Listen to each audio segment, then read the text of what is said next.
bump, bump, bump, bump, bump. Hey everybody, I was a little afraid Chris was going to pass out there from whistling. Yeah, woozy. Well, happy Saturday. It's Saturday, April 25th, and today we are making, it's a King Arthur flour lemon squares.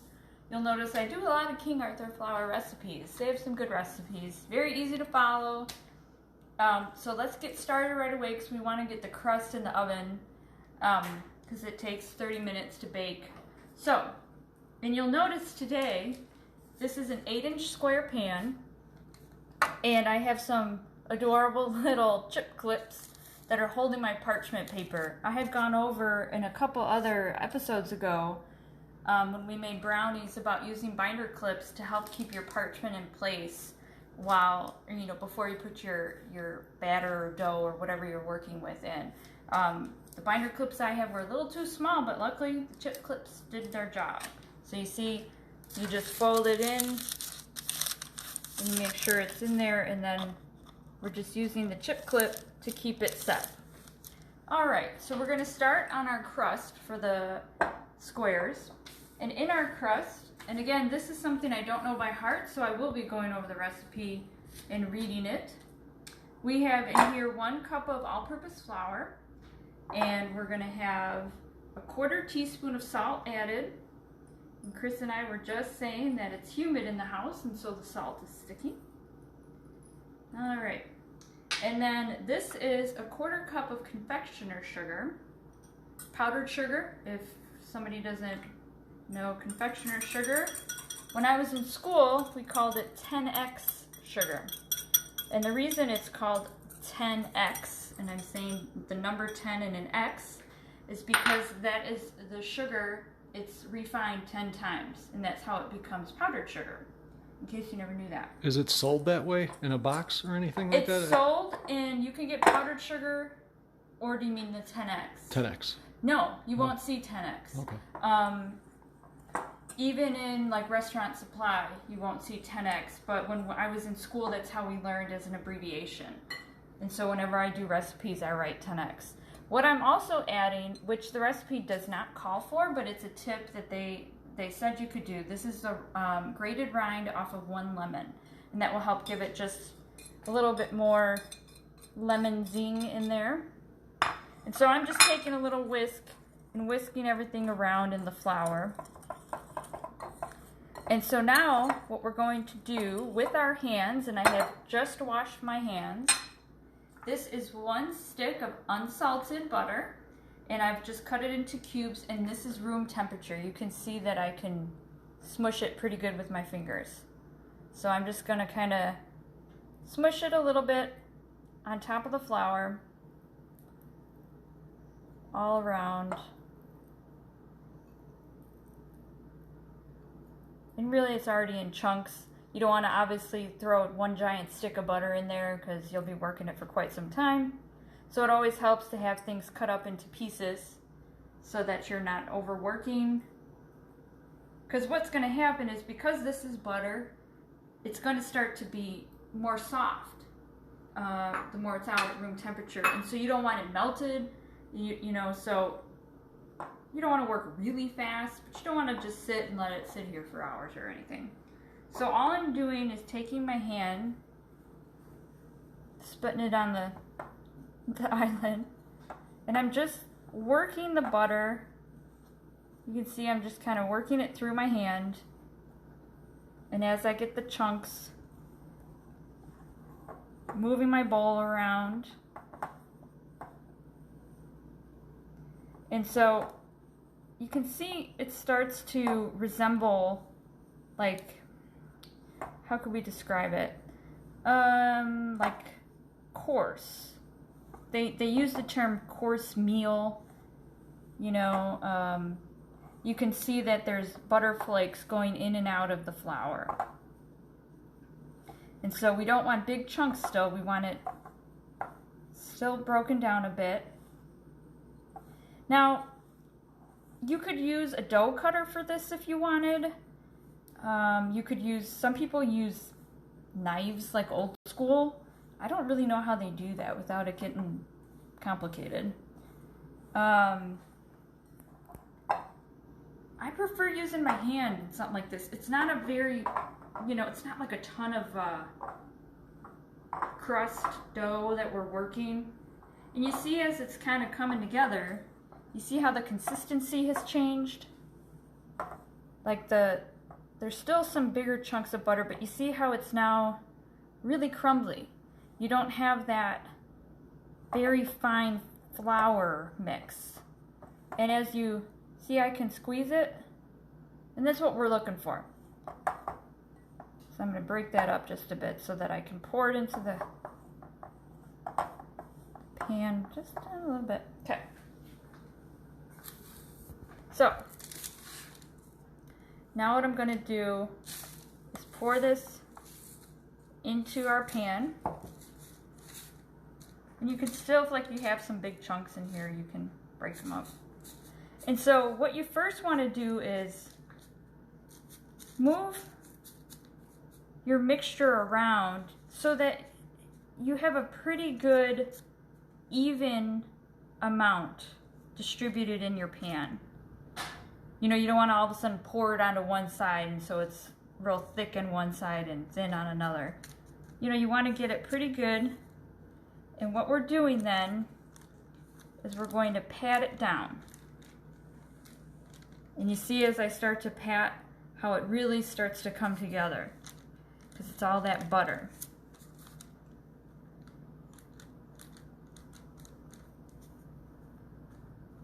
Casey's a big fan of the clips. Thank you. She loves them.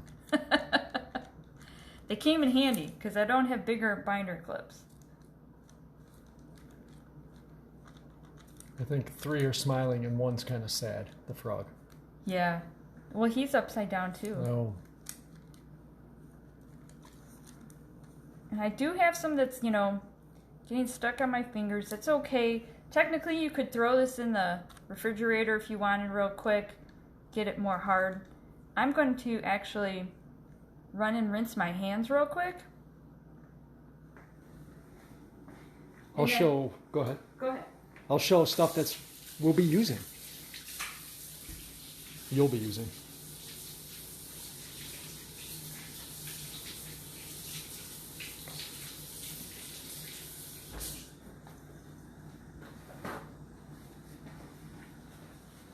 Hey, welcome back. Hey. All right. So we're just patting it down. Ah, see? Now it's all stuck.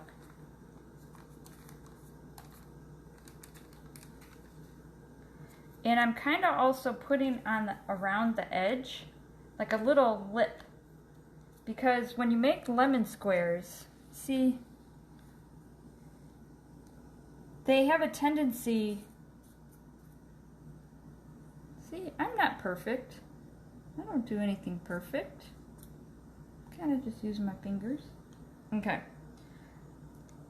But getting back to the lip, the reason I'm doing that is because when you make lemon squares, what can happen is when you pour the batter or the mixture for the lemon filling in, sometimes it seeps underneath the crust and then you get a soggy bottom on your crust. So if you have like a little bit of a lip, sometimes that will help prevent that from happening. And you're also making sure that it's all the way to the edge. Get some of that on. Okay, now we want to take our clips off because obviously we don't want to bake with these. Our oven is at 350. Now I'm going to cut the excess of these. Thank you.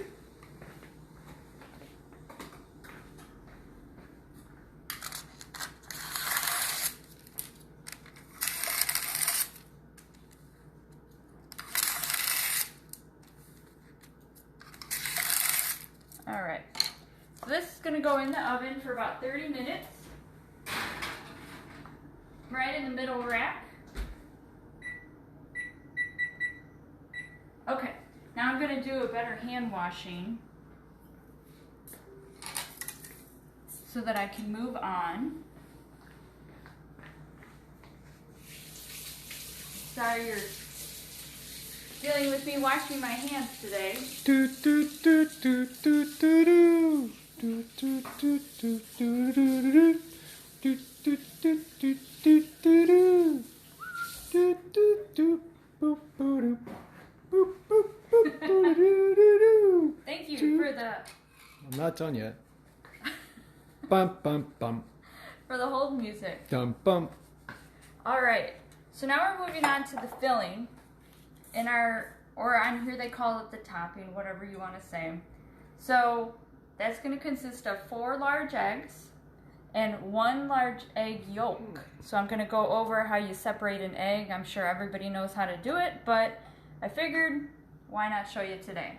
We're also going to be doing, this is a cup plus 2 tablespoons of sugar. This is 3 tablespoons of confectioner's powdered sugar. This is a 1/4 cup of all-purpose flour, 1/8 of a teaspoon of salt. And then we're gonna also do our lemon juice. And I have some tips with juicing lemons, so we're gonna go over that. So first, we have our eggs here, and I'm gonna go over just separating an egg. Now these are the pasture-raised eggs, and so the shell on these is a lot harder than the traditional eggs that you will buy in the supermarket. So you want to give it a good crack, and what you always want to do if you're separating, you want to have a first container that's going to get to your whites, because you're going to keep the yolk in the shell of the egg, and you'll see what I'm talking about. So you give it a really good crack, because you don't want to get the, and so you just kind of go with like a second, shake it a little bit, pop that yolk into the other, and you see I got most of that white in there, and here's my yolk, but I still see that there's quite a bit of white in there, so I'm going to use the top of this shell just to get more of that yolk. And then that's our 4 eggs with 1 egg yolk. I used to have to, when I worked in the bakery, and we used to make about 10 angel food cakes at a time. And angel food cake is just egg white. And so I would have to separate, I don't know, I think each cake took like 10 egg whites. So 10 times 10, I used to be doing like 100 eggs at a time, just standing there cracking eggs. So that was fun. Lisa asks, what do you do with those white squiggly membrane things in the eggs? I always pick them out. Oh no, you don't have to pick them out. She says they're creepy. I can see why you think the membrane's creepy. But you don't have to do anything with them. Like you'll see that on this egg yolk it still was there, and then on these other eggs it's there, but that's not anything. And a lot of times you will see even a little bit of blood sometimes, and that's fine. I mean, it's coming from a hen? Is it a hen that lays eggs, or is it a chicken? Cow? No. Oh. I think it's a hen. Maybe. Correct me if I'm wrong, viewers. Chicken. Chicken. Yeah. Yeah, is it chickens? I don't know. Anyway, but it's nature. So this is, you know, what they do. And again, pasture-raised eggs. Look at that yellow. It's beautiful. And I just hope one day you guys can do a comparison, because it's really a difference. All right, so we're going to put our eggs in. Hen. Hen. Is it a hen? See? Yeah. Okay. And so according to our directions, then what we're going to do is we have our eggs. We're going to do our sugars. And remember, this is the cup plus 2 tablespoons. And this is the powdered sugar. This is 3 tablespoons.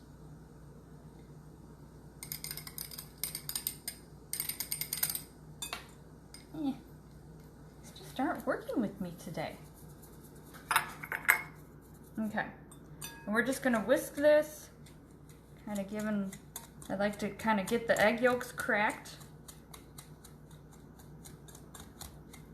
right away. I'm just giving it a good stir. Look at that color. Man. One day we'll have to do some lemon curd. Maybe make a lemon curd tart. And that's a beautiful color. And as you're stirring this, whisking it up a bit, you can see that it's like kind of frothy. Okay.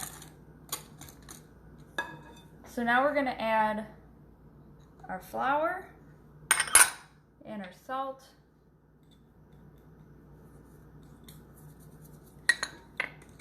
The flour is acting as a thickener, in case anybody's wondering why there would be flour in here. All other thickeners that would probably be used in other recipes could be cornstarch. Because if you didn't have that, it ends up being way too soupy. It would just, it wouldn't hold its, it wouldn't get firm, I guess is what I should say. And I see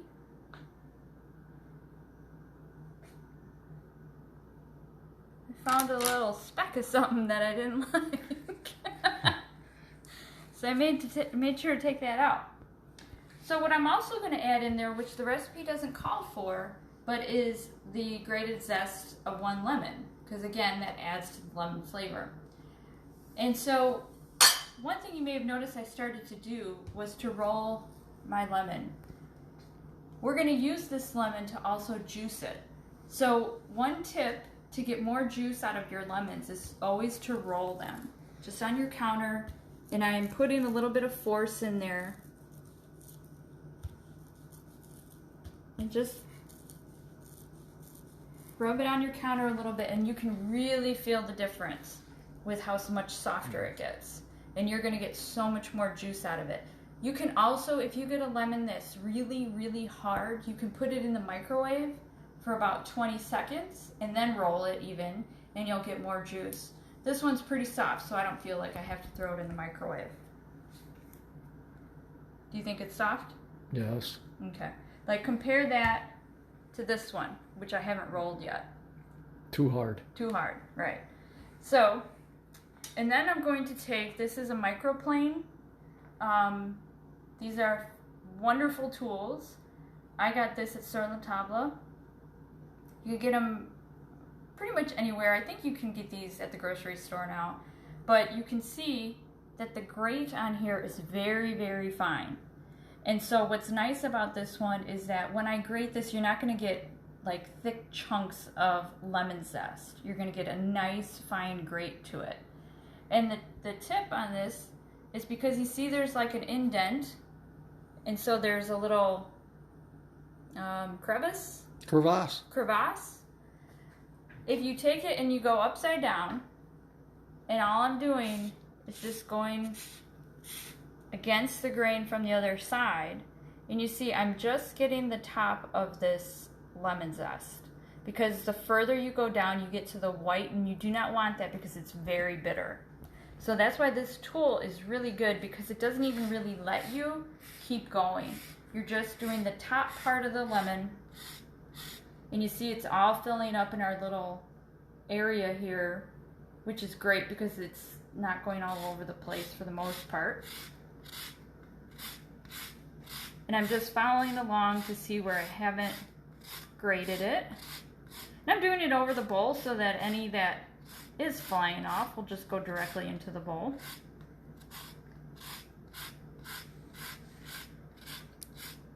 And another tip, whenever you have to do something with the zest of a citrus fruit such as lime or orange, grapefruit, lemon, and you're also going to need juice, you want to grate it first, obviously, because you don't want to all of a sudden have a cut lemon and then you have to try to get the rind off of it. It's not going to happen. And look at all of the zest that I got off of just that one lemon. It's a lot, and it's very fine. And so now you can just flip it over, and there you go. And so I'll just give that a quick little whisk to get that stirred in really well. All right, now we're gonna go on to juicing your lemons. And you may be like, why are you showing me tips on that? It's super easy. I have some other tips that you may not know. So one, everyone probably has one of these at home, or you may have an old school one where it's the bowl with the little part of the, I don't know what you call it. It was like a circle, and in the middle was like something that stuck up, and you would put the lemon on top and turn it. A receptacle area. Yeah. Yeah, I think everybody knows what you're talking That's about. a perfect one too. These are great because, you know, they have the circular area where you can put the base of the lemon. So again, I already rolled this one and it's very soft. And so we're just going to cut it down the middle. And what we're looking for in this recipe is 2/3 of a cup. So we're going to put our lemon in.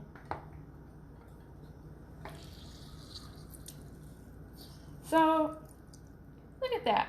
We got some juice, right? But here's my tip. What I do, and normally I would do this ahead of time, but I wanted to show you first how much juice you get out of there, is I cut both sides of the lemon off. And so now I'm going to put it back in. And you see how much more came out? So if you didn't cut that little base off, that's all that juice that you didn't get. And so then it's really, and then you can just throw these down your disposal if you have one. Get those little seeds out of there. I'm telling you, once I started doing this, and you're just doing kind of like the butt of the lemon, I guess. Just getting that tip off. And I'll always do one side, I lift it, and I flip it. And look how much more you get. It's really, I don't know. I've told some people about it. Somebody said, oh, it's too much of a hassle. Why? You're getting so much more juice out of your lemons. And lemons aren't cheap all the time. And one thing I will also say about lemon squares, because we're dealing with the fresh lemons here, is don't ever use bottled lemon juice. I know some people don't have fresh lemons, so maybe you're going to make them today with the bottled lemon juice, and that's fine. But going forward, always just get the fresh lemons, because there's this preservative that they put in the lemon juice in the bottle that gives it a bitterness almost to the lemon squares compared to when you use fresh. So it's really ideal if you're going to make the lemon squares, just get the fresh lemons. So this is another one that I had grated for the crust. So I'm going to give it a couple more. Jen, Lisa, and Amy all appreciate the lemon tip. Thank you. I'm glad. I'm glad I can do that. So again, I'm going to do my ends and then down the middle. So you have, yeah, I remember one time I was telling a guy who has a bar, and he would squeeze fresh lemon juice every day. And I told him, I said, you're going to get more lemon juice out of there if you do that. He didn't care. So, well to him. You know, just trying to help. But you see how much more you get? That's what's crazy to me. Like, if you don't do it, you know. So anyway. So here I am, just rolling my lemons. Too bad you didn't have a lemon tree like Lisa Simpson. I wish I had a lemon tree. Does anybody have a lemon tree? That would be amazing. They're so great too because they grow pretty small. You can just have them, I think, in a pot. That would be nice. Always flip them because you're really wasting if you don't. Get all that juice out of there. You're paying for it, so. What are you going to be making next week? Well, I was going to make peanut butter chocolate chip cookies. However, No. someone Yes. who happens to be holding the camera asked if I would do a Oreo cookie biscotti, and he loves them. Chris doesn't eat a lot of the things I make, just because he's not a big dessert person. And he loves the Oreo biscotti. If you haven't had biscotti before, it's a double-baked Italian cookie. And a lot of people eat it with coffee or hot chocolate or tea. You can dip it. It's really good. And the Oreo biscotti is really good. So I think I'm going to be doing the Oreo biscotti next week. I'm keeping an eye on the side to see how much. I just need 2/3. I think with this next one I should be okay. Look at all those seeds. I'm trying to make things here that are relatively easy for everybody and that you could just make at home, hopefully with the things you have on hand, or you know, you could just get easily through curbside and that won't go to waste. I mean, I'm not going to make a big giant cake because for what? You made a bun cake last week. Well, I make a bun cake. We gave it all away. We gave it all away that same day. And bun cake, you know, is a little different. It's not like a giant layered cake with buttercream and all that. Because, I mean, I guess I could do that, but that'd take a long time. So I still need at least one more. And if you get to a point where you have the juice that you need, but you still have a cut lemon, save it for tea, you know, your water. All this here is going to go down our garbage disposal, which helps it smell really good. I don't know if anybody ever does that, but if you put lemons in your disposal, it's wonderful.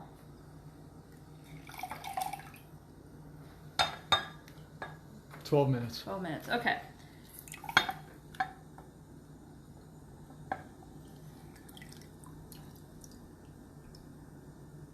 Okay.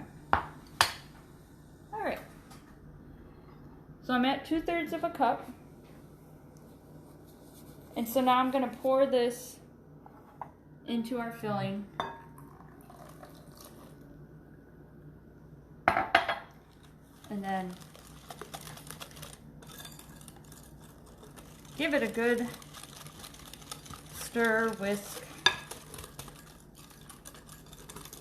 And if you don't have a whisk, you can use, you know, a wooden spoon or a spatula, but ideally you want to use a whisk so that you're getting through all that sugar, that flour, and really making it as smooth as possible. How many lemons was that? That was a good question. So, 1, 2, 3, 4. That was 4.5 lemons. 4.5 lemons. Does anybody remember what that's from? And Lisa says lemon tree planting time in Central Texas is in April. Oh, really? Yes. Oh. So if anyone watching wants to plant a lemon tree, yeah, then you could dance and play with your lemon tree. And when Homer says you're not playing with your lemon tree anymore. Yes, I am. Yes, I am. Lemon tree. Anyway, and these were just small lemons. So if you go to the store and they only have the large lemons, because sometimes you can get lemons that are like this big. So if that's the case, you may only need like 2. It just depends.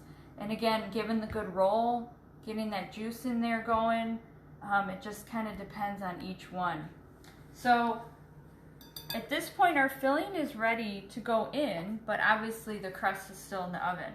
And you see there's all this like foam on top, and we're just gonna let this sit like that, because it says in here, let the filling sit for 15 minutes or so until the bubbles mostly disappear. So we have 10 minutes. It's gonna sit until the crust comes out. So I think what we'll do is we'll pause here and we'll come back when I take the crust out and we're gonna pour the filling on top. See you in a minute.